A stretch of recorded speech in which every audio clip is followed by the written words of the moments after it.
Hey there, I'm Ronella Hernandez with Web3 TV, and I'm at the BlockDown Festival in Portugal. Joining me here, we have Ileana, the NFT resident at Stacks Foundation. How are you today? I'm going good. I'm all good. How are you doing? I'm great. Thanks for joining me. I wanted to learn about the mission behind Stacks Foundation and your role within it. Yeah, so Stacks Foundation is a foundation that helps support builders building on the Bitcoin blockchain. They offer residencies and grants, and Stacks in general is a Bitcoin layer that allows you to create smart contracts and decentralized applications on Bitcoin.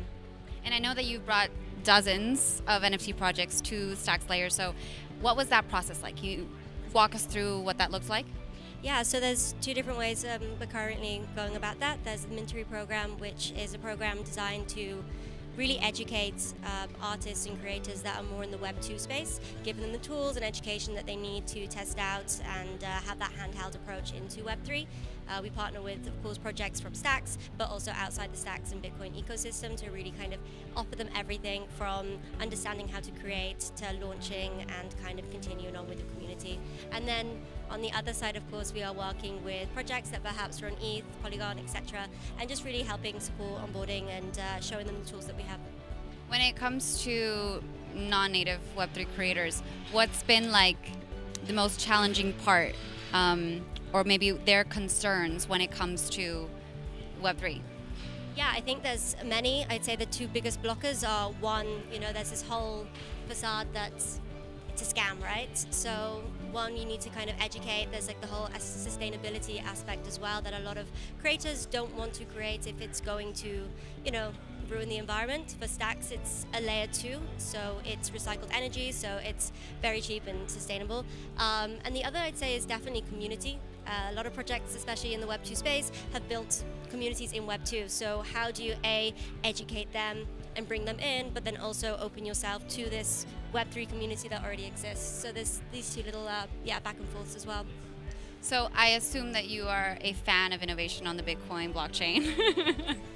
So what would you say to maybe Bitcoin maxis or just people who think that it shouldn't be like this and that Bitcoin should just stick to its store of value?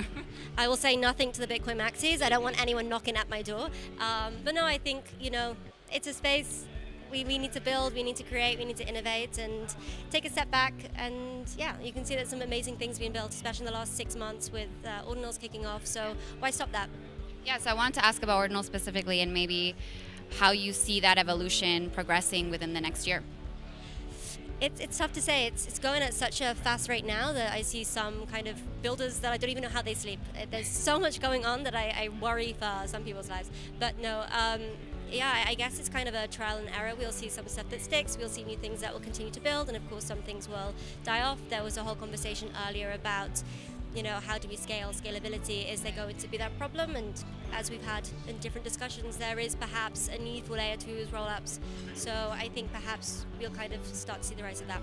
Okay, and then do you think that Bitcoin NFTs could ever overtake NFTs on other chains, like in terms of numbers, transaction-wise? I'm Bitcoin, so I'm going to say yes, of course. But of course, I hope to see that. We can see like 60 million inscriptions in the last 6 months. So let's see where the space goes. And yeah, let's hope. All right. And then I know that you were up on stage a little earlier, so maybe you could share some insights that you learned while up there?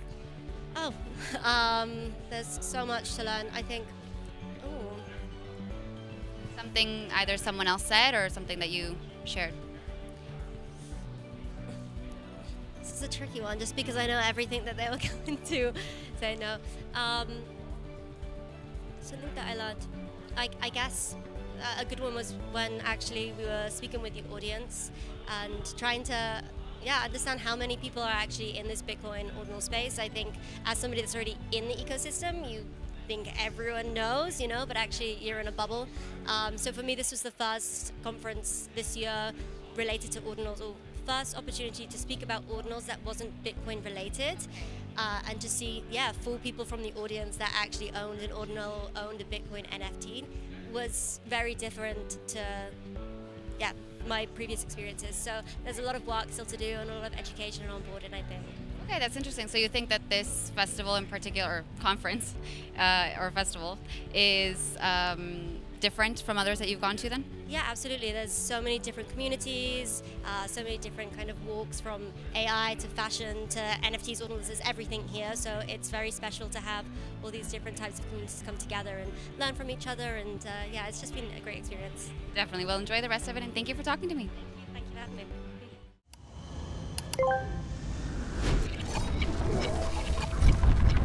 me.